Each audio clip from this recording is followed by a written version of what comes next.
What is good, everyone, and welcome back to the Nostalgia Plus Ultra podcast. My name is Nostalgia. Joining me is As Told by Zoe. What's good, my guy? Hello.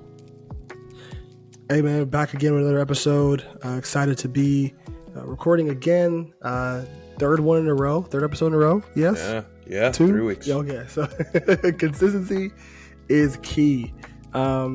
It's so funny. I remember I texted you earlier today, or I think a couple of days ago, about the guest that we're having on, and I could have sworn it was this Sunday and not next 17th. Sunday. But the 17th. It shows you how excited I am to get her on the podcast. Yeah. I feel like that's just gonna be like 3 hours. Fuck it. We'll have content to split up and shit. Yeah, that's gonna be a fun episode. Definitely one we're gonna be a little bit outside of our comfort zone, I guess. Yeah, but she's cool. I'm seeing her Tuesday. I mean, in terms of like the what we're watching and then talking about. Oh yeah. I think it'll be fun though. Yeah.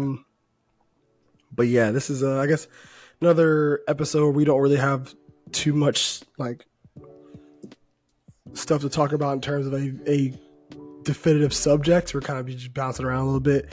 I know before we started recording, you had something to talk about because there is a Xbox showcase going on right now as we're recording. Yeah, I didn't know about it, but yeah, no, I literally saw like Lean Cuisine. I follow him on Twitch, and I saw like a notification that popped up when he's streaming he's like his live reaction. Yeah. The one thing I was gonna rant about, and I just saved it for the pod, is there was a screenshot of a book of the games they were gonna show off, and it had Ichiban from Yakuza Like a Dragon. Yeah. And I remembered that Yakuza Like a Dragon was a Xbox exclusive for like 6 months. And now I'm angry about it again. Why? Because that means Like a Dragon 8 is gonna be on Xbox for 6 months, and I can't fucking play it. Oh, when it comes out? Because I don't play mid-box. Oh my god. It's a Japanese fucking game. Why is it an exclusive on an American console? I mean, isn't that how there's all licensing rights work? Man, fuck that. I mean, another thing, Kiryu's next game, Like a Dragon Gaiden, I just found out is digital only. Oh, no physicals? I bought the CD version of the PS5 because I like having my PS5 games. I have a whole shelf that's almost filled with PS4 and PS5 games. I like physically having it. And I really want to play this next one. And obviously, I'm going to get it because I don't care. I mean, I do kind of care. I wish I had it physically. I don't want everything to be digital. That seems bleak. Yeah, I guess from like a collector's or just like the type of, person you are in terms of your gaming experience is probably, you probably prefer to have the physical thing in your hand when you play your game instead of just booting up your system and just pressing a button and you automatically get the game. I feel like there's an experience level or experience factor to it. Because 99% of my games on the Switch are digital, and that's solely because I don't have enough space to store them, and they're tiny, like they're cartridges. And like the Nintendo Switch shop, if you buy stuff, you get some money back. So like I've gotten discounts on a lot of things, but I would get them physical because I've thought about this before. I'm like, bro, what if I take my Switch? What if someone steals my Switch? All my games are gone. Yeah, it's over. Zelda's gone. Not Mario Odyssey. Mario Rabbids 1 and 2, they're both gone. Fire Emblem's gone. Animal Crossing's gone. I'm like, fuck. And that's why I don't want all my games to be digital. Yeah, I totally feel you. Also, can we just, why the hell is there so much box per? Why is the ratio between box and actual disc cartridge when it comes to Switch games? What is the ratio there? What was No, what was the thought no process? clue, because the box is already smaller than like Xbox and PlayStation boxes. Just make it the size of a 3DS box. Just make it the size of a DS game. I don't know. It's just so much wasted plastic. And it's crazy because they stopped they stopped doing the manuals in games to like save on paper. But there's so much empty space in those boxes. Like, right. Like, they even have, like, in those boxes, because I don't know if I think I have my Breath of the Wild one with me in my apartment. But you open it up and it has the space, the little clamps for a manual. Yeah. So where is it? Again, bro, I don't know if it's still in my apartment. Make it the size of a DS game. DS was little squares. That's all you need. Yeah, I don't know. Also, the manuals are probably one of the most underrated parts of the physical copies of games anyway. I feel like we need to bring those back. I used to love them, but I think I saw some video where it was like, it's just more money because they got to print paper attached to, and like, shit. The production costs. Yeah. And now whatever. games are getting expensive, and yeah, them hoes like $75 for 70, the base game. 70 is the base now. Which, you know what's crazy to think about? I guess I was watching a video on like old ads. Bro, games used to go up to $100 regular. No, nothing special about it. Like, really? Like N64 cartridges. I think there's some old game called Turok, which is kind of like Doom but with dinosaurs. Mm-hmm. That shit was like $85. It's like, what? Yeah, for an N64 cartridge, but then like Mario 64 was sold for $50. Like, there was no set price for any of these games. It's like, fuck it. They were just like, fuck it. We're just gonna throw everything at it, right? I don't understand how that was, but honestly, I know $70. We're so used to 60. It could be worse.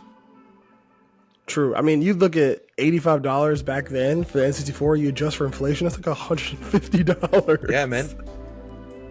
Yeah, that's insane. It's fucking crazy. That video I was watching, I forgot what it was, but they said that they were like, if you adjust for inflation, these games are insanely expensive. Yeah, that's insane. It's like a collector's item at that point. Speaking of collector's item, I might. It doesn't come out anytime soon, so I could kind of save up for it. But I might drop a fucking, not a stack, but I'll drop something for Final Fantasy VII Rebirth, bro. You have no idea. Oh man, I'm sitting. We're going back to the double discs. I'm sitting back on my computer. I'm like kind of working because it was on Wednesday. No, it was on Thursday. So I'm working and I'm watching. I personally love Jeff Keighley. I love that man. I love that he loves games, just all games, because that's the type of gamer I am. I just love games. I don't play Smash for the competitive angle, even though I like some competitors. I play Smash because Solid Snake can fight Kazuya on Yoshi's Island. That's fucking insane. So he's at the end of Summer Game Fest. He's like, it's time for our grand finale. And I'm sitting there and I'm like, okay, it was a pretty good show. Nothing insane. Like, I didn't see anything that was geared towards me, but like a few games that I thought were cool. And then he's like he's building it up, and he's like, oh, this company redefined a JRPG, this and that, blah blah, and he's still being vague about it. And then he ends it with like, the rumors are true. Cut. It's like a news thing from Midgar. I jump out of my seat and I start I pull my hair. I gave myself a headache with how I was like, no, oh my god. Have you seen the trailer? No. Okay, again, it opens up with a disaster report news station thing from Midgar, Yeah.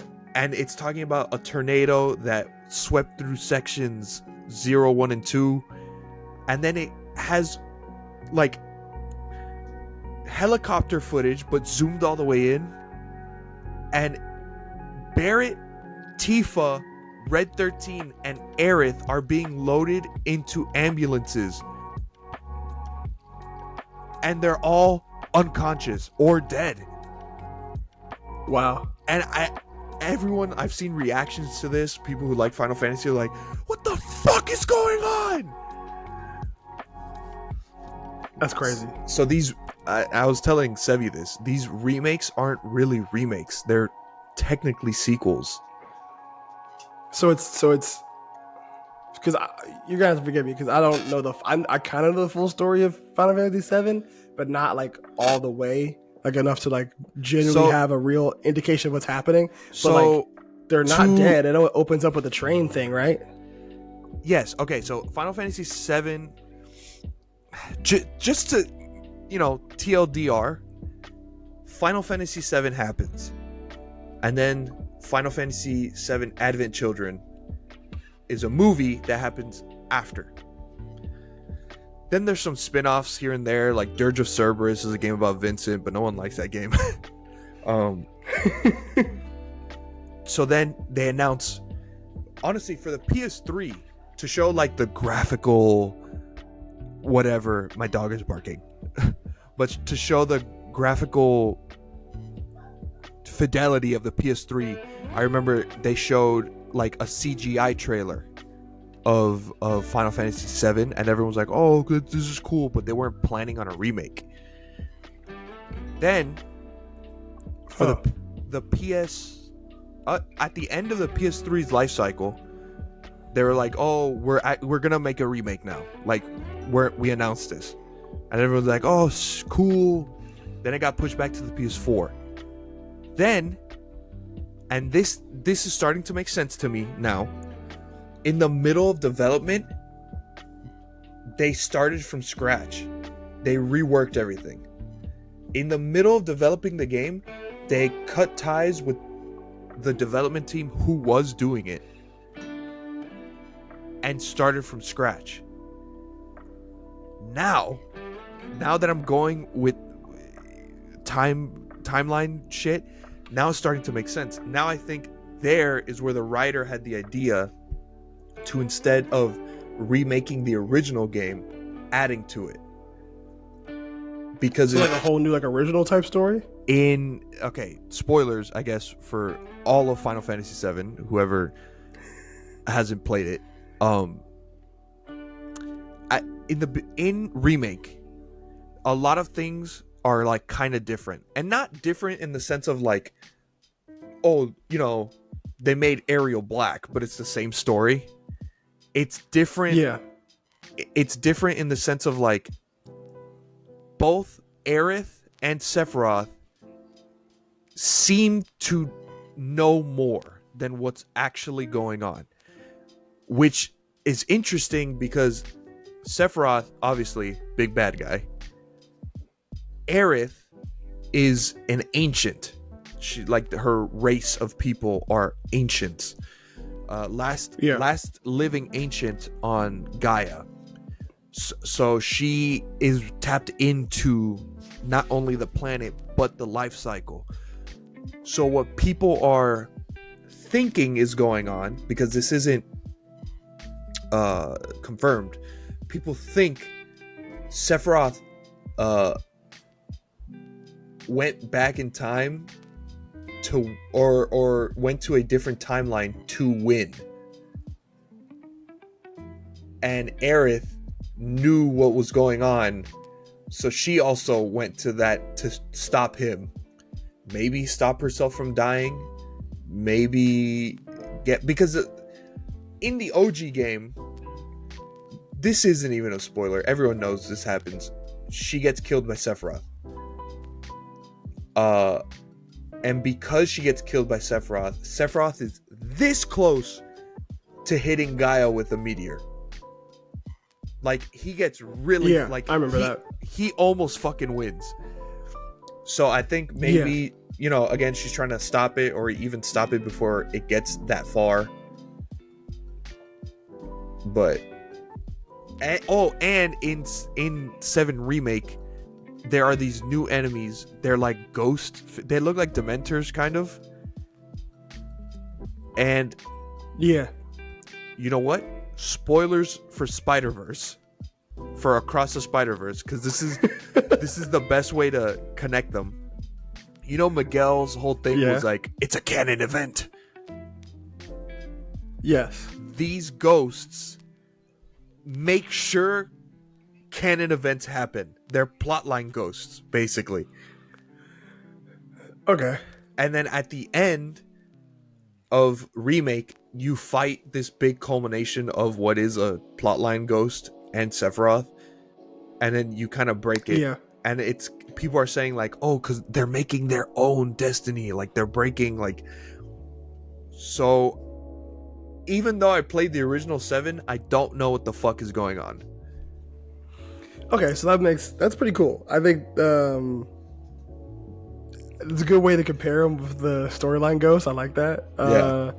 So yeah, you can have the situation where they kill that ghost thing, and now it creates this whole new separate timeline or whole new separate storyline that you could be expanded upon. My only question, though, and it's probably just the answer is just money, to be honest, to this question. But why another remake of Final Fantasy VII? Like, are there not other Final Fantasy games that are just as good that could be remade in any capacity? Because I saw, like, what's her name on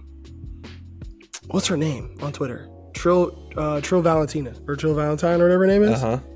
Because I follow her, and she tweeted like, "What about Final Fantasy VIII or Final Fantasy IX? Like, where are those remakes at?" And it raises a good question. It might just be that Final Fantasy VII is just this cash cow that's, since it's one of the most iconic video game stories ever, that they're just gonna keep pumping out remakes for it, or just pumping out new things for it. But I mean, I don't know. I genuinely think 7 is like, obviously they're milking it, like that's obvious, but it's also this weird thing where it's like Final Fantasy VII, the OG, was the first. It was at the time the most expensive game ever made. It was the first 3D Final Fantasy, and genuinely, it's just a good game, but it's mixed with these other elements that made it so special that they kind of like, I played Final Fantasy VIII as well, and it's good, but it's not that good. It's compared to 7, it's like crazy. And then personally, my 2 favorites are 7 and 9, so I would also love a remake of 9. But it's also this thing where they, in the mid-2000s, they started the compilation of Final Fantasy VII. So this is the world that they've built the most lore besides the MMORPG. So that's why. Oh, like 14? Yeah. Besides, obviously, because 14, it's an MMO. You have to world build and shit. 100%, yeah. But for a mainline console game, it's the most that they've built up. So they, and honestly, an easier way to say this is a Final Fantasy IX remake wouldn't sell as well. That's fair. So, I knew the answer was gonna be money anyway. Yeah. Now maybe after they're done, because 7 remake, it's gonna be 3 games. Again, all technically sequels. Yeah, because Rebirth is the second one. They already said it for sure. Remake is going to be 3 games. Wow. So after this one's done, or maybe after Rebirth comes out, maybe they'll put a team to remake another one. I think they should remake. Obviously, this would take forever, and it's not that easy. It's way easier said than done. I think they should remake all the pixel ones first, because I'll play 6 because I've heard 6 is the best story. I'll play 6 and I'll maybe even play 5, but like, bro, 1, 2, and 3 barely have any story. Like, you can't. I'm not gonna sit there and play like a pixel RPG from the 80s. Yeah, that makes sense. Like, if they remade those, which they kind of did a prequel to 1 with Stranger of Paradise. Yeah. The game where the guy, the favorite, oh my god, it's actually such a funny game because the main character sucks. I hate him as a character, but I also love him because he sucks. There's a scene where you're about to fight a boss and the boss is like, I am and before he finishes, the main character goes, I don't give a fuck who you are, and he jumps and punches him. That's so dumb. It's so dumb, but apparently that's a prequel to 1 because, again, like Destiny shit, the main character becomes the bad guy of 1. Oh, okay. So they kind of remade the world already. They could, That's funny. It is. The fuck you are. It is really funny. There's a part, and it gets really confusing because it's like he's from a different world that's very electronically advanced, who's doing an experiment on the Final Fantasy 1 world. Like, it's crazy. So he's in a medieval time, but then there's one part where you meet a party member and she says something. She's like, I gave up on myself and this and that, blah blah blah, but if you take me with you guys, I could be of help or whatever. Like, I forgot what she says, but he looks at her and he goes, bullshit. And then he puts on AirPods, and then the song that plays is like it's rock, but it's like, yeah, I'm ready to go. And I was like, what the fuck? What is this? What the hell is that? It was insane. It's an insane game. Holy shit. And not to mention, just beat it. Let's just beat it, chick. Literally, and not to mention, the game is a Souls type. So the game, like a lot of dodge and hit. It's dodging with stamina and shit like that, and they changed up the mechanics a little bit. But not only is the game insane, it's hard as fuck. Oh, that would piss me off. The game's hard and the MC sucks. Oh yeah, get that shit out of here. It had difficulties unlike, Bloodborne and shit. So I put it to super easy. Like, I couldn't do it. But it's an insane game.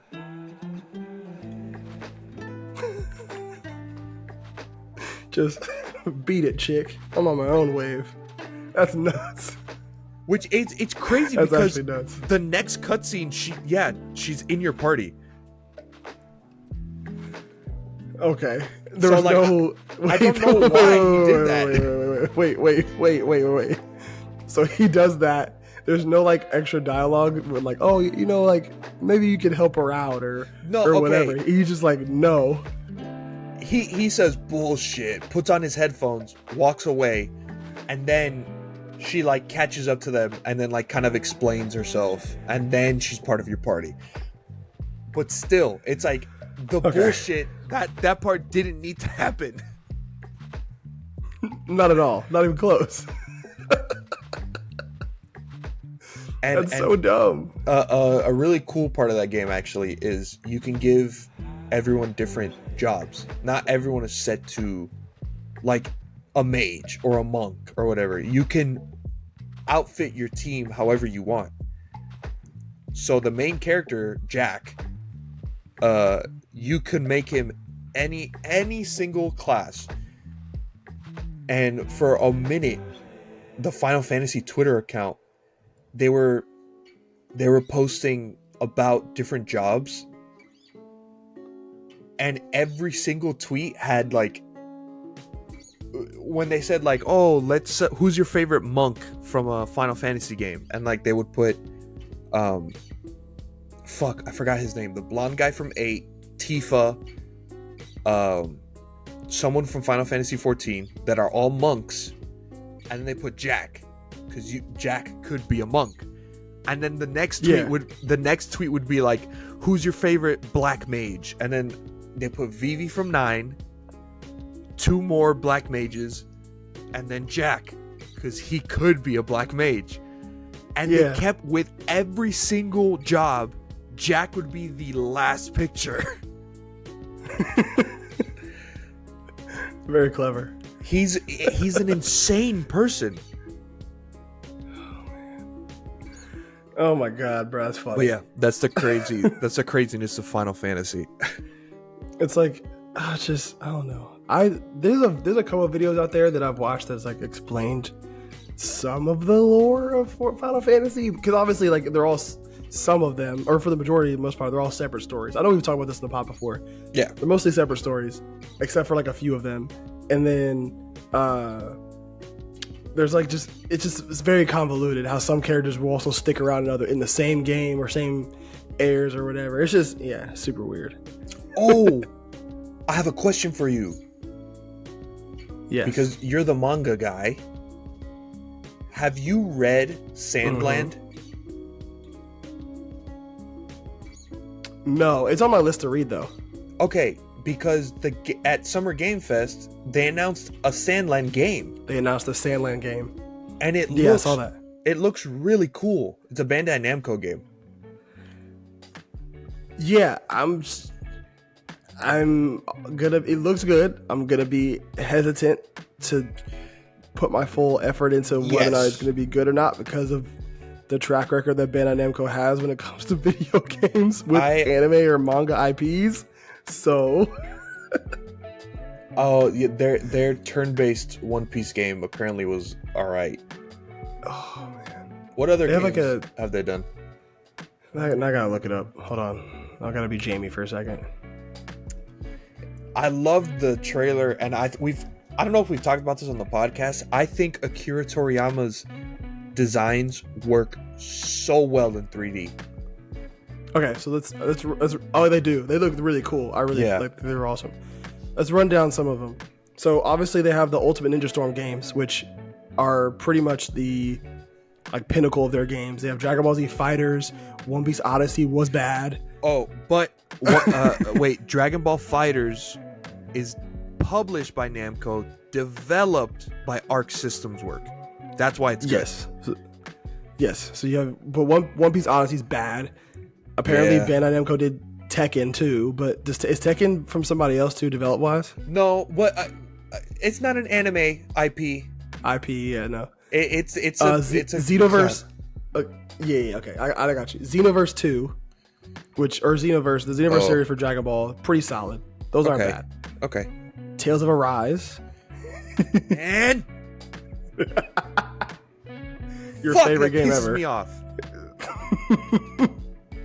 All of their like anime IPs are just not great, bro. I think they have too many. They have this Sword Art Online Alicization sucked. That can't be good. It's not good. Dragon Ball Z Kakarot was not amazing. Good. It wasn't amazing. It wasn't buggy and glitchy. Like, it was good work, but people got really bored of it. Yeah, they have Jump Force too, which I feel really bad about because that could have been really good. Jump Force. Oh, but again, developed by Spike Chunsoft, which also hurts because they make Danganronpa, and I love them. Every One Piece game I've ever had sucks. Oh my god, they made the fucking One Punch Man, a hero nobody knows. Did you remember that game? Oh my god, I don't know if that game is good or not. It's not. However, I do think they're using their titular character in the way they did was very funny and very clever. Super funny. it's an automatic win condition if you Yes. just hold out long enough for him to Yeah. get there. Like if you choose Saitama, you have to like fight for a certain set amount of time before he gets in the fight. So like if you survive long enough, it's 100% a win. So Yeah. like I do think it's funny and very clever how they use the titular character of that game. It's just, oh man, they have I think most of their also like do the My Hero games. I would assume so. I don't see anything. They do have one game I wish I would have been able to play or just could find is this like JoJo's Bizarre Adventure fighting game, because I see it all over TikTok. Oh. And I never know where it's at. It's for Switch. Superstar Is it? Battle R, I think it's called. Yeah. No, what's it called? JoJo's Bizarre Adventure All-Star Battle. It was for PlayStation 3. Yeah, but All-Star Battle, they remade it. Oh wow, I might have to go. I think it's find that. All-Star Battle R is for like PS5, Switch, PC, and shit. Yeah. Then they made like Naruto to Boruto Shinobi Striker, which is like the Overwatch version of Naruto games. Oh, you told me about it. Like more like a team battler, which isn't a bad game. I just think there's not much substance to it to really make it as good as as people thought it was going to be. Sure. That makes sense. Yeah. And then obviously, we know we talk about it again, but Jump Force, probably one of the most ambitious games and had some potential, but just wasn't a great game. I sort of liked it. It's just, it had a lot of jank. It didn't look the best. It was weird, and it spoiled a lot. Yeah, have they made it? If they would have made it kind of like those, like arena style fighters, like how Naruto was, I feel like it would have been a lot better. Yeah. Or just make it a side-scrolling fighter. Why do people not like those? People don't make them anymore. It's annoying. It should have been just what Arc Sys does. Make it like Marvel vs. Capcom. A 2D, yeah, which is what Dragon Ball FighterZ is, and it's good. Yeah. People still play it. If you want an anime fighter, give it to Arc Sys. They're gonna kill it. Yeah, I don't understand why people have an aversion. Why those studios have an aversion to making just side-scrolling fighters. Like, there's so many of them that are out there that are really good. Tekken is still going strong. Fighters is still kind of going strong. You have Tekken is technically a Mortal 3D fighter. Mortal Kombat. Technically, Because yes, you because can you can in and out. sidestep. Yeah. Mortal they should've just Kombat done 1 that was then. sick, yeah. Yeah, Mortal Kombat 1 was sick. They should just done that then. If they're gonna make it, you can make the argument Tekken's technically an arena fighter because you have the opportunity to sidestep and move in different angles, I guess. But yeah, I just think it's annoying how you got to make it to arena fighter. It's like, Give me I don't know. 1 second. I don't know why Mochi's meowing. Okay. I'm back. Okay. What What I was gonna say quick, was, Go ahead. there's a rumor that Arc Systems Work is going to make a One-Piece fighting game, which would be sick because, again, they make fighters, so it is in the style of anime. They also make Guilty Gear and Blaze Blue, so they are the I think they're the pinnacle of 2D anime fighters. Okay, yes. If that rumor is confirmed, I would have a lot more high hopes for it because all of the One Piece games that have come out so far have just been so bad. Like they made one in the style of what was that? What's that one like arena crazy fight where like it's like hella number of enemies, you just like knock them down. Dynasty Warriors. Yes, they made it one in the style of Dynasty Warriors and it was garbage. I don't like Dynasty Warriors to begin with. Dynasty Warriors is fun when you're a young kid that just likes to do spam combos all the time. I used to love those games. How do you think I felt when I played one of my favorite games of all time now, Persona 5, for the first time? and I spent 114 hours on it, and I'm like, wow, this is pinnacle, this is peak, this is great. And then I played Persona 5 Strikers, which is technically a sequel, but it is in the style of Dynasty Warriors. And I stopped. I dropped it halfway through the first dungeon. I was like, I can't with this game. It doesn't feel like anything. Yeah, no, I think Dynasty Warriors has that kind of style down to a science. Because it's in that style, it's fun because you can change your weapons, you can change your combo style. From when I used to play it, I used to play it on it was on GameCube, and my friend had a PS3 at a time, so I used to play it with him.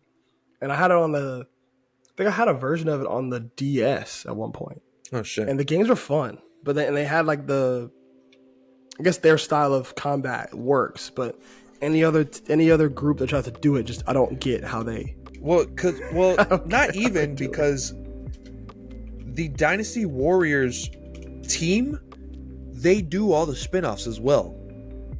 Omega Force, they're under Koei Tecmo. Anytime someone wants a Dynasty Warriors game with their IP, they give it to Omega Force. That's why there's so fucking many. Yeah. Look, spin-offs. They also did Samurai Warriors. Oh, licensed warrior games. Yeah. Dynasty Warriors Gundam, Fist of the North Star, One Piece Pirate Warriors, Hyrule Warriors. I remember that game. Berserk and the Band of the Hawk, Fire Emblem Warriors. I used to think I hated Fire Emblem because the first one I played was Fire Emblem Warriors. Now I fucking love it. Oh wow. They did Fire Emblem twice. They did One Piece 4 times. Yes, I'm telling you. They did Hyrule twice. Dragon Quest, Attack on Titan 2. What? Persona 5 Strikers. Oh, they did Wild Hearts? How do you make it? Hold on, pause. How do you make an Attack on Titan Dynasty Warriors style game? I have no idea. I thought... What are the enemy types? Attack on Titan 2. It's the first 50 chapters of Attack on Titan. Gameplay features cel-shaded graphics and features the player defeating titans in large open areas. I guess they changed it up a bit, but it's made by Omega Force. I guess, but One Piece has all these Dynasty Warriors type games, and they're all bad. They're doing a Fate. What the fuck is this? Is Fate Samurai a manga? Fate Samurai, like the Fate franchise? Fate / yes. I don't know. I've only seen the original 3, like Fate Zero, Fate Blade Works, and Fate Stay Night. What? Oh, or apparently it's just a game. That's weird. Oh yeah, because the Fate franchise is fucking convoluted, and for some dumbass reason, things are connected through canon or different timelines and stuff. Oh Lord. The Fate. Don't even get me started on the Fate franchise because that shit is insane. That's just insane. Doesn't Connor from Trash Taste, isn't one of his favorite characters from Fate? It's that's Gart. He's Gart. He likes Rin, the girl from Unlimited Blade Works. So are they all connected? Okay. I know. I've heard about the king who's a girl who impregnated another girl because she had a magic penis. I've heard of that. That's hilarious how that's your extensive knowledge of Fate lore. But okay, Fate essentially is just it was a visual novel game that has the first Fate was a game. They're visual novel games that have certain endings and different titles depending on which ending happens. I'm not 100% sure or remember too much about which ending exactly happens, but you have Fate Stay Night, you have Fate Unlimited Blade Works, and you have Fate Heaven's Feel, right? And then and then you have those 3 games, right? I think those 3 games are like the branches off of like the original Fate game. Hold on, let me. I'm gonna be Jamie again one time. I'm kind of intrigued, but then I remember the magic penis, and so the girl's a father because of the magic penis, not a mother.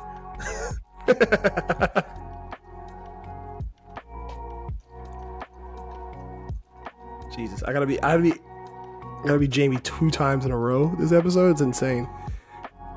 You know they always call you Jamie 2 times. Okay. Jesus Christ. Okay, let me go to this website. Jesus. Oh my God, I don't care. Okay, these pop-up ads are ridiculous. Okay, so this basically it starts with Fate. It's Fate Stay Night, Fate Unlimited, Stay Night Unlimited Blade Works, and then Fate Stay Night Heaven's Feel. So like, okay, Fate, which is stupid. Okay, I'm gonna say something really dumb, but Fate Zero takes place before Fate Stay Night. However, it's technically a prequel to the games, to the movies, to the show itself. It's pretty dumb. That's weird. And this is a game that has multiple endings. It's like the way you, because there's basically this thing where like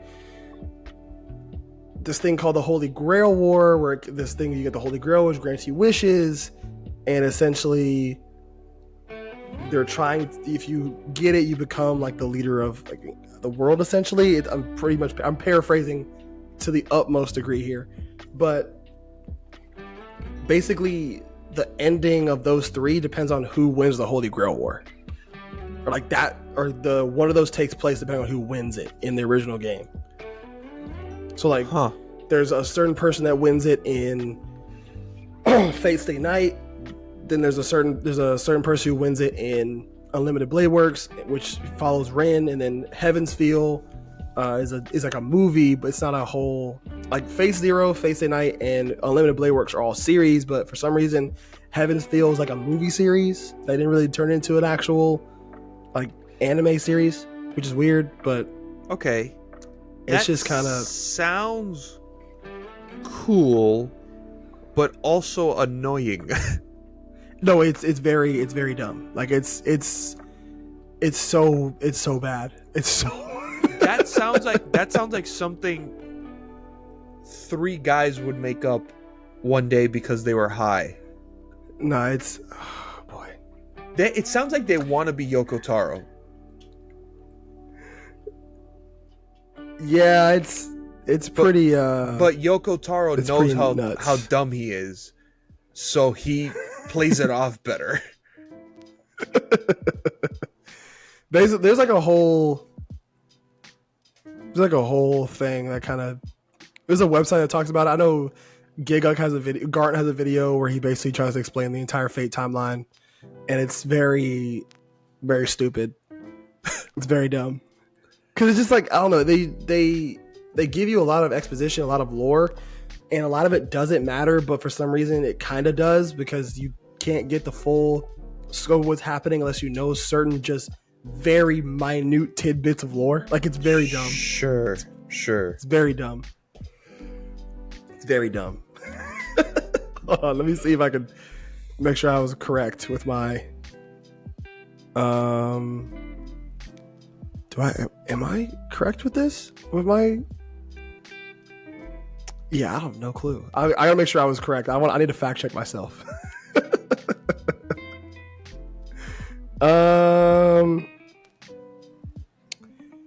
Yeah.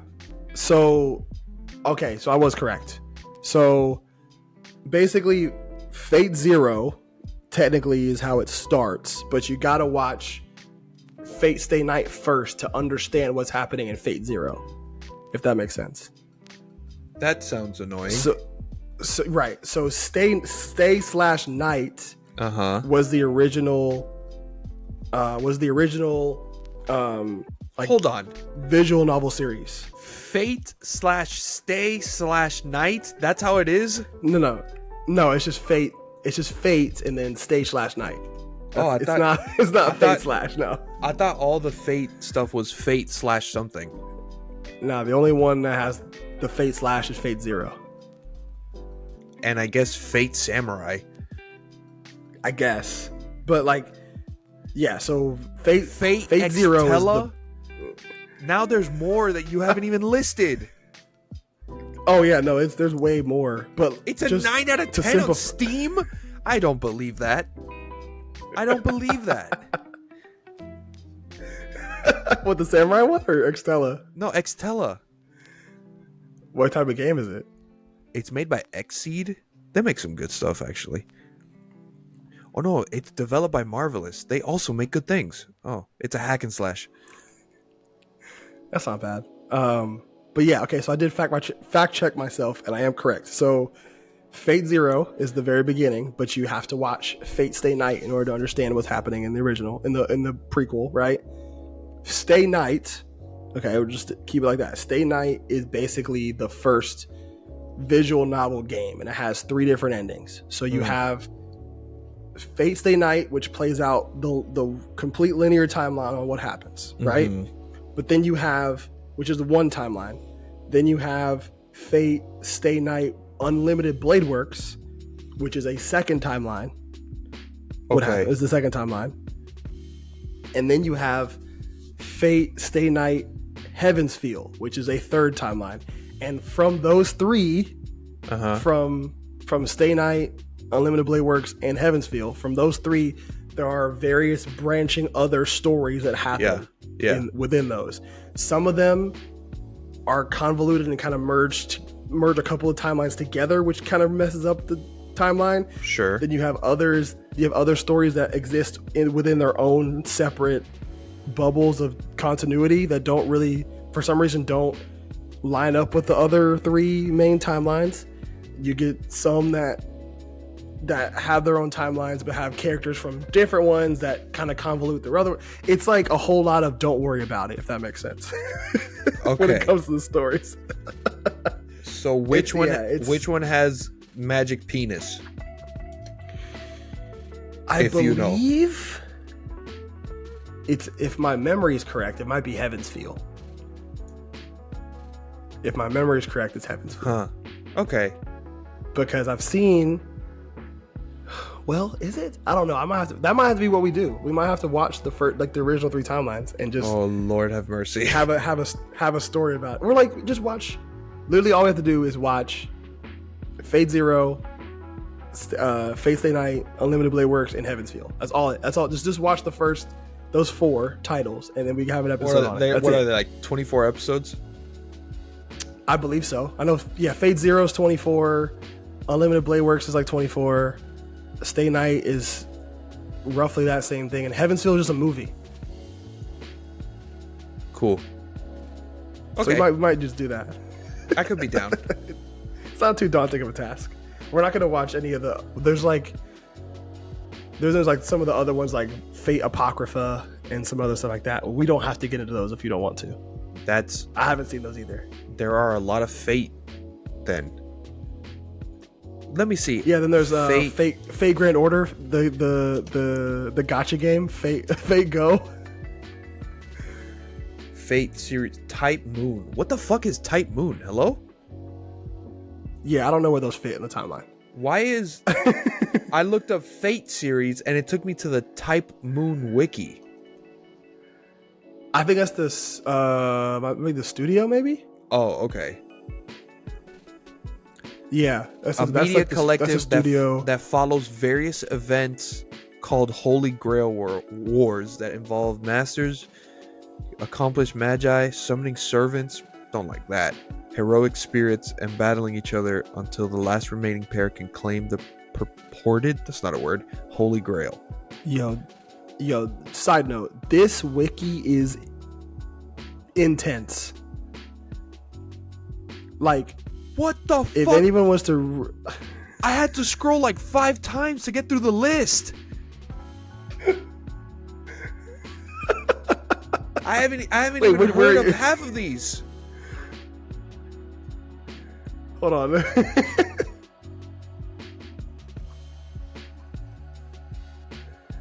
Hold on.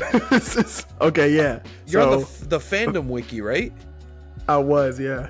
But I was looking something up for the sake of the conversation. But what were you about to say?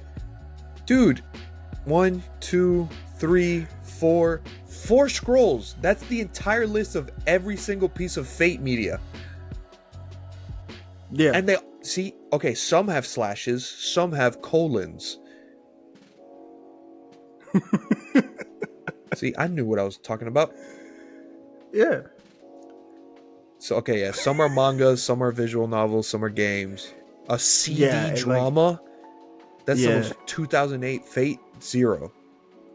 It's the most Yeah. 2008 shit I've ever heard. Animated film, video game, manga, anime. Yeah, that makes sense. Anime Yeah, this was like there's special. different. A stage play? Camelot Yeah. replica? Oh, I've heard Grand Order is like King Arthur and shit. But King Arthur is a girl. Is King Arthur the magic penis? I think so. Oh yeah. It's Fate Go. It's not. I don't think it's Hemisphere. It's just Fate. I think it's Fate Go.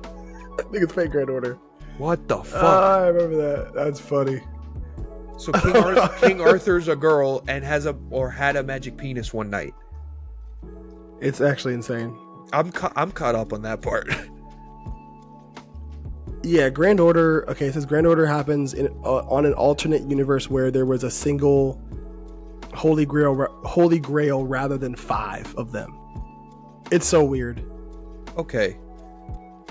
I can't talk too much shit because I like Zelda and Kingdom Hearts, and now it's Final like, Fantasy VII with all the timelines and shit. Yeah, like Apocrypha is like an alternate timeline from Fate Stay Night, and Astolfo, who I think is like the King Arthur type. The character. Adventures I'm not of gonna assume Lord El Meloy II. That show's actually kind of fire because I think he's one of the characters in Fate Zero, and he's like a total dweeb. Like he's like a loser, but he goes from like a loser to like this really hot Sherlock Holmes type character. Oh shit, cool. I haven't seen the full show. I watched the first few episodes. It's not bad. It's pretty solid. Volume 1 is called Who Devoured God. This series sounds insane. Yeah, I'm gonna send you the Gigug video where he explains the Fate timeline because it's very funny, and it's also just ridiculous because you kind of see how convoluted it is. I would argue to say it's more convoluted than like the Final Fantasy, Kingdom Hearts, all that. I would say it's more convoluted than that. 6 different Fate things came out in 2020. They pumped these things out, man. Holy shit. 2021 had 1, 2, 3, 8 Fate medias. Were they like, they're all different types though, right? They weren't just animes. They're probably just games. Video game, mobile game, film, manga, animated film, manga, anime special. That's a lot of animation, dude. Oh yeah, 100%. It's bad. It's crazy. I will say this, you know, a good indication of how convoluted the Fate franchise is. There is a trailer, right? There's a trailer for a movie, I think, that they were coming out with, that they made, that got scrapped, okay? The movie itself got scrapped. No way. In the trailer, one of the characters has a dream that connects the movie, that connects that whatever timeline it's in to something, to I think Heaven's Feel or something like that. And it's still canon? But it got scrapped. But it's still canon? Yes. Wow. Yes. Look, it's actually stupid. That isn't it. This is not what I thought Astolfo. When you said Astolfo, I did not think she'd look like this. He, by the way. Or they. They are a schoolgirl. What is this? I don't like what I'm seeing. I think Astolfo. Wait. goes by they them. Oh, or he is a part of the army. Okay. That's what it says. Yeah, he okay. is I was correct the first time. Is a schoolgirl. Oh, that's funny. Under characteristics, gender, male, and under it, secret.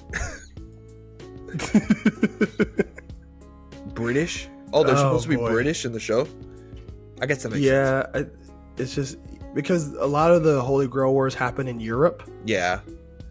For the world building, but there is like a Japanese version, and there's other stuff like that. And plus, you get all the heroes that get summoned. He has 3 masters, and I don't think I like that. I guess if you get summoned, you get like I guess you become like if you summon the champions, you are their master in quotes. So this is a summoning thing. This is you get human Pokemon. Why'd you gotta say it like that? Oh, I just ruined it. But essentially, yes. I just don't like it because he's very female presenting, and then that gets really weird sometimes. Oh yeah, it gets weird. But you have basically essentially you get these people that are very like I guess well equipped in the world of magic, and they have the ability to summon. And in order to participate in the Holy Grail War, you have to be able to summon a champion. Some of them summon, and basically the champions are summoned from different parts of history. So you get like the first King Gilgamesh, you get King Arthur, who's a woman. You get, oh gosh, there's another like it's not Leif Erikson. It's like some other crazy notable Viking character that gets summoned. Stuff like that. But yeah, we had to watch it sometime. This sounds insane, but I'm down. Yeah, I'm gonna step it now. How did we get on that? That's the next one we're gonna talk about. Because you talk about how there was a Fate game that was a Dynasty Warrior style. Oh, Fate Samurai. Yeah. And I don't know where that's on the timeline. So it hasn't come out yet, so I don't think anyone does. Yeah. Okay. So we'll see about that, dude. I need you to look at what I just sent you on Twitter. Okay. Because I know we mentioned it a little bit about a few minutes ago. Shit, my Wi-Fi is acting up. Give me a second. I can check. It is. Oh. Yeah. Oh. Yeah. Wait. This is Ichiban's next game, right? I think so. Oh my god, Ichiban's naked. Oh my god. Oh my god. Early 2024. Yeah. Wait. This is okay. You know what? Now I'm okay with the timed exclusive because Persona 3 and Final Fantasy VII Rebirth come out early 2024. So this is going to give me time to play those games before Like a Dragon Infinite comes out. Yes. And this is supposed to be Like a Dragon 8. So they just flip the 8 on its side, Like a Dragon Infinite. Yeah, Infinite Wealth. That's cool. I'm hyped. I've talked about this on the pod. I like Ichiban better than Kiryu. I don't hate Kiryu, but Ichiban's just more expressive. I guess because I haven't played it yet, because I don't really know. But I think the only game I've ever really been that interested in terms of the Yakuza game series is Zero, which kind of sucks. I feel like the other games are pretty good as well. But yeah, just the only game I was ever really like into, I guess. But yeah, I love Kiryu and Majima. I love them so much. Majima's awesome. You know how Majima's kind of an idiot? That's what I'm saying. I'm about to say that's the thing. Like you get him in Zero when he's like this very clean cut guy. It's not crazy, and then you get him in the rest of these games. He's fucking lunatic. Okay, so imagine him being dumb, but instead of a murderous, psychopath, he's just a regular guy. That's what Ichiban is. Really? Okay. Yes, I love Ichiban. He's, his whole the thing that inspires him in Yakuza 7 is the fact that he loves Dragon Quest. And that's why they turned Yakuza into a turn-based game, because he loves Dragon Quest so much. He even pulls a bat out of the ground and he's like, "My sword!" He's awesome. I love him. That's great. That's awesome. Yeah, I just literally, as soon as you went on break, I saw that because this guy I followed was tweeting about the showcase, and he was like, "Oh my god, like this." He basically said, "This saved the showcase in America." Wow. Oh, someone said, "Is this 8 or a third new game?" That's No, funny. I still think this is 8. Unless there's something different in the trailer.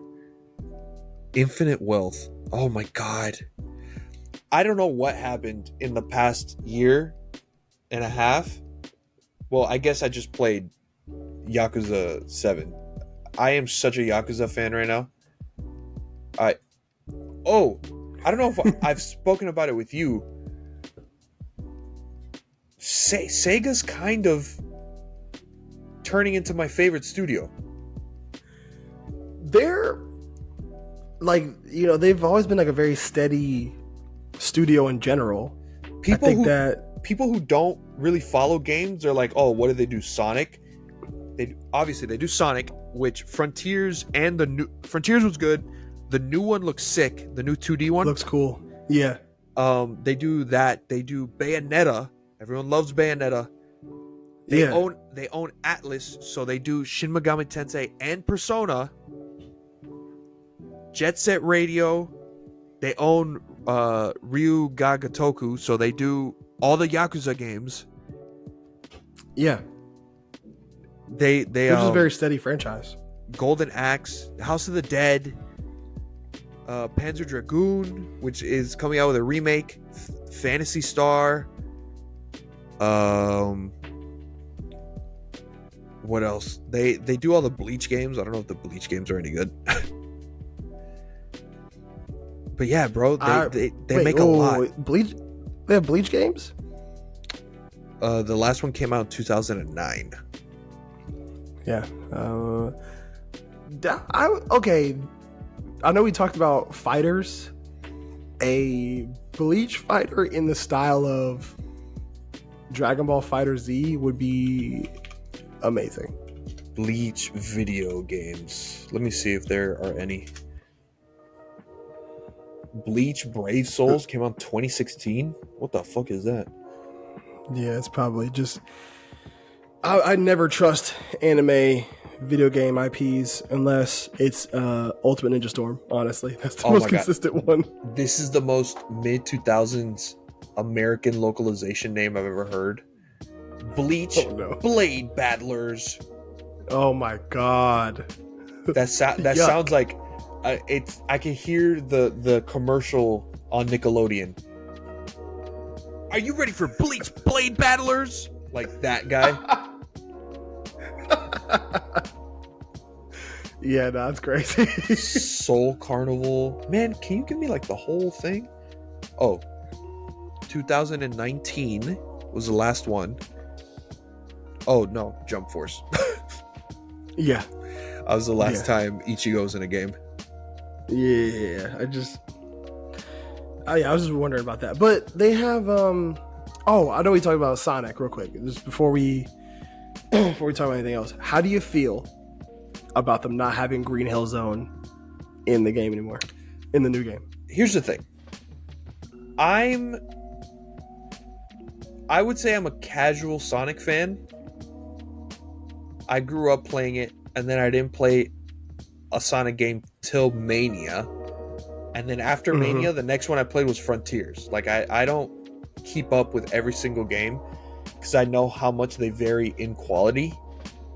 Yeah. So I guess that's fine. Like, I don't really care either way. But I do see, like, we both follow Fidel. Yeah. So I do see a lot of Sonic fans are like, yes, Green Hill is dead. But like, okay, and I feel like I understand their sentiment, right?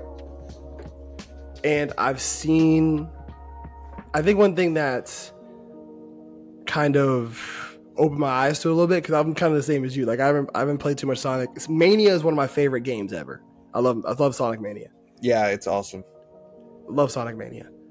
The one thing that kind of opened my eyes to, I guess, the issues regarding Green Hill Zone is because of people made a breakdown of how many times it appears in Sonic games. It's in And there almost was every game. one, which is fine. I feel like you have those kind of levels where the Green Hill Zone is the iconic Sonic level. It like, is. If you play It is. the original Sonic, you're gonna get Green Hill Zone as the most iconic level. My thing is, one thing that kind of made me agree with it, I guess, because at first I was like, why would you take the most iconic level out of the game? They made the breakdown of how many times it shows up in certain Sonic games. There's one game where it shows up 10 times as a level. Yeah. And I was like, okay, yeah, that's insane. I think Sonic Forces, in Sonic Forces, it's not Green Hill Zone anymore because it's like the apocalypse, but it's still the same aesthetic. It's like Dusty Hill Zone. So people are like, okay, I guess. But then it appears 5 more times in the same game. And people are like, I get it. It's like they were running out of ideas, I guess. They're like, we'll just throw Green Hill Zone in there for a 4th time. We don't care. I saw, because Fidel got invited to test out games at Summer Game Fest. Yeah. And he posted, he got a recording of like a little cutscene. And the cutscene just so happened to be in Green Hill Zone. So he replied to it and said, it's just a cutscene. Stop being babies about Green Hill Zone.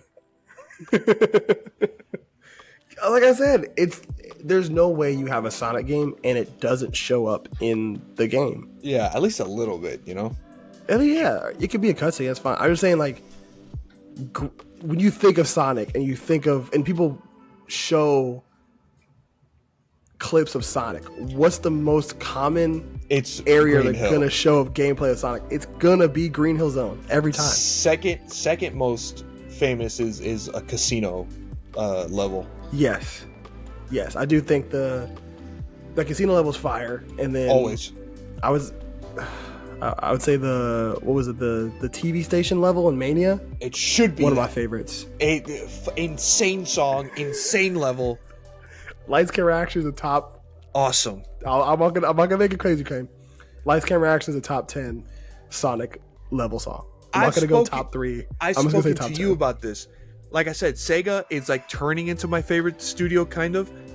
They are the GOATs of video game music, and it's not close. They have a pretty good argument to be the best. All Sonic music, even the games that are bad, all Sonic music, fire. Every single Persona soundtrack, fire. Crazy Taxi, fire. Bayonetta, fire.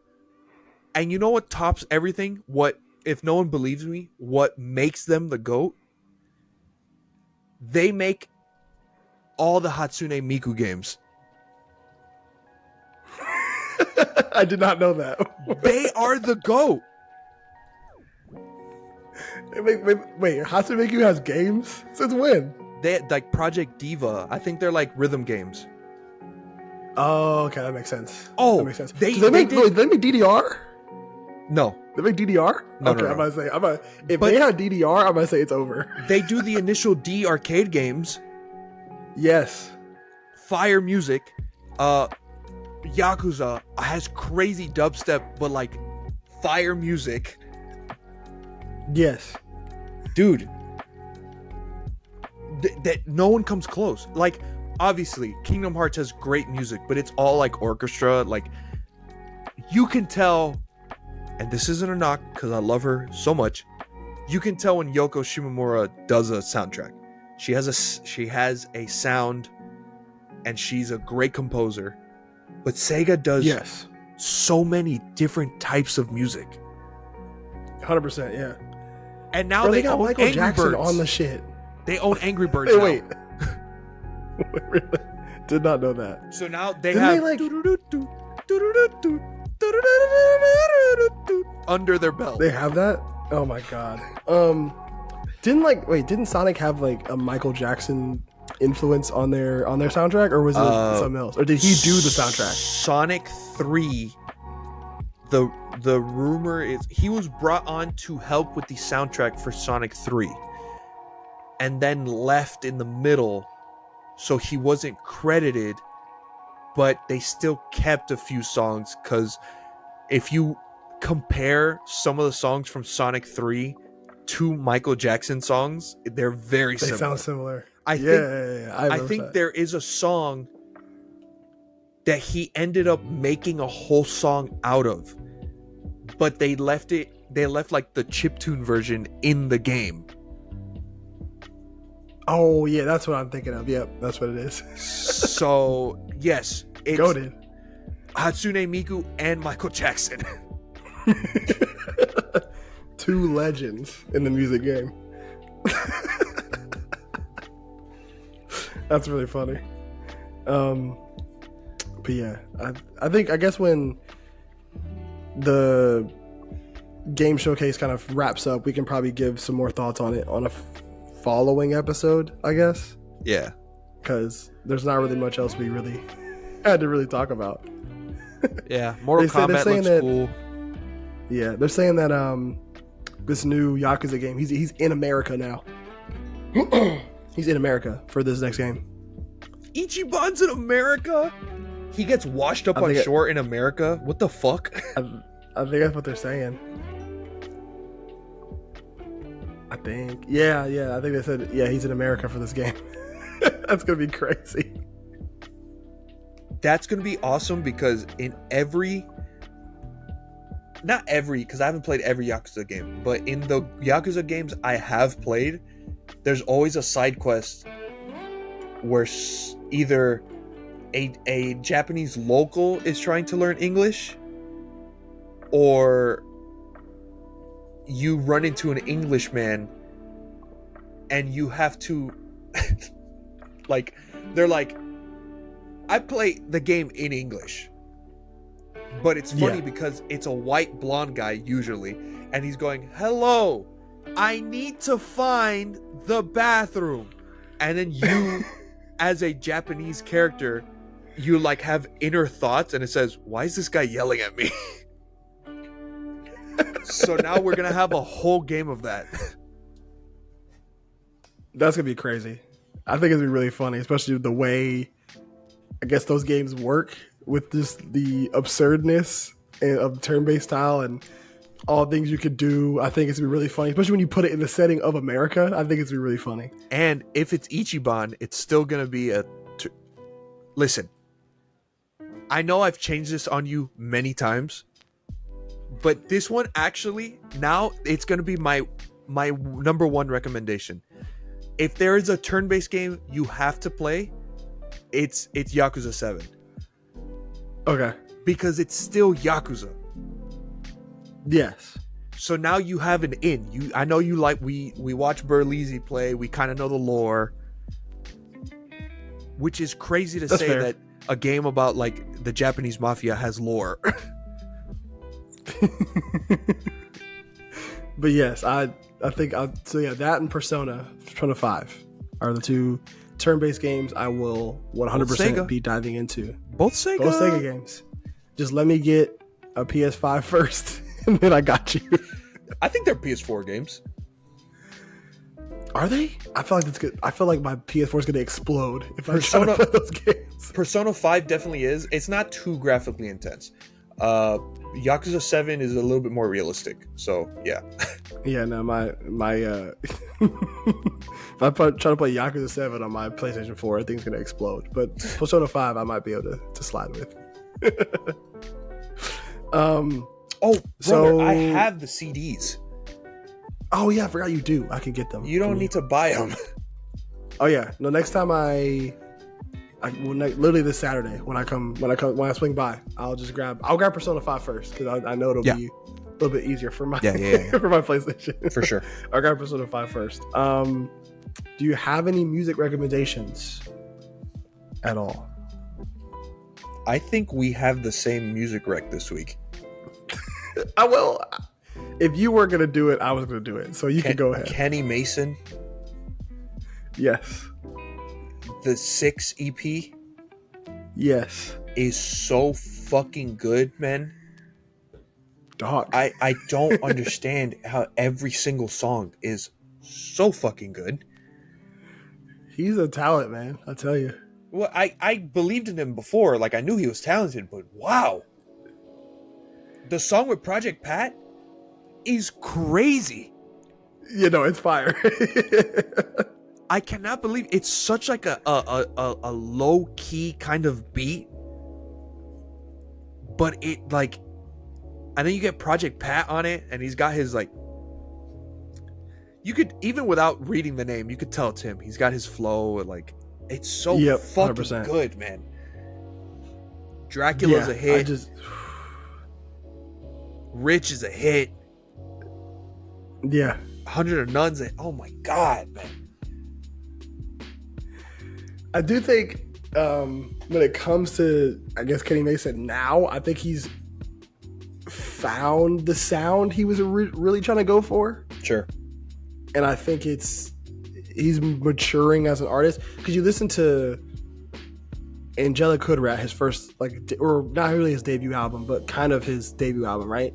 Sure. He has that kind of grungy guitar in most of his in some beats. Yeah. And those songs are great. And then you have ones that there's not, and they're still good, but he's kind of flip-flopping between the two. And then you get the album like Roughs, which is just every beat has, or most of them have, either an acoustic guitar or some grunge guitar in it. Yeah. With the exception of maybe like one or two. Like, I think like the only song that don't really have it is like Double Up, RX, and then like one more. But everything else has some sort of guitar in the background as a production sample. Then you get some like this where you get some of the guitar on top of soul samples. Like Rich and 100 Nothing are just phenomenal. Rich is my favorite song on this EP. That show is so hard. Yeah, it's so hard.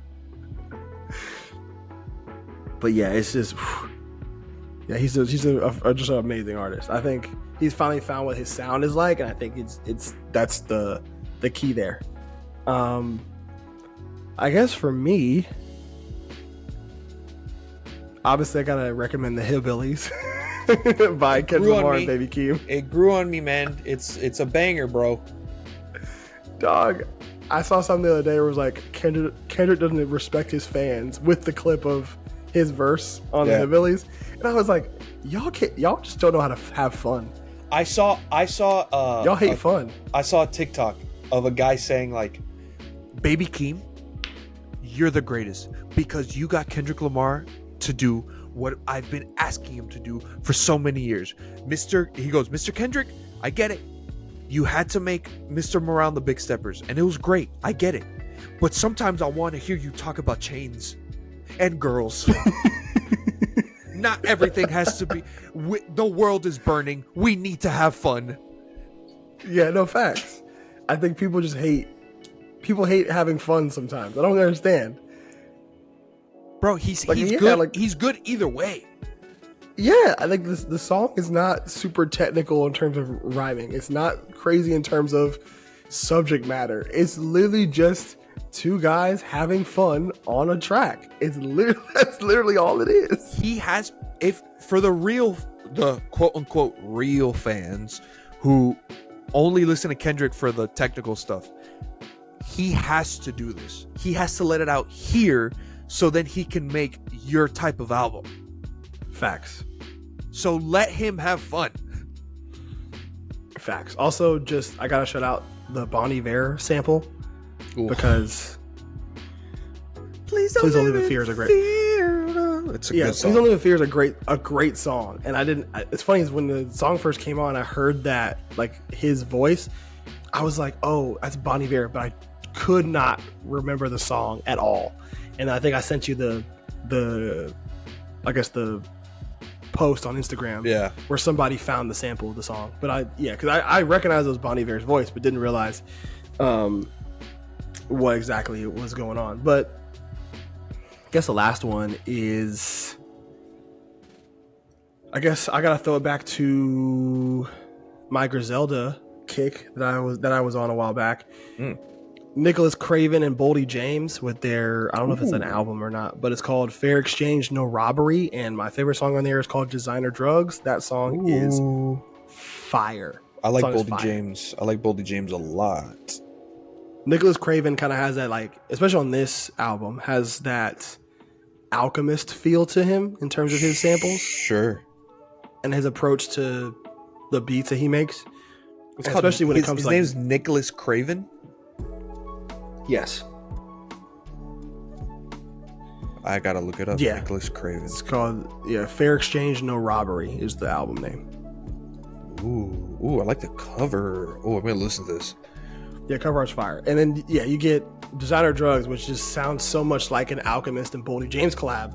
And that's why I love it so much. And just, obviously, Boldy James' rap, like, his style of rapping is very appealing to me. It's just very low-key, and he just kind of very monotone, but he just kind of, I don't know, he has that kind of, like, this aura about it when he raps, where I'm just very much in tune, in entertained whenever he's rapping. So really like that one. But I think that's about it. I know as the year goes along, because I've been tracking all the albums I've been listening to, and there are some really good ones that have come out lately.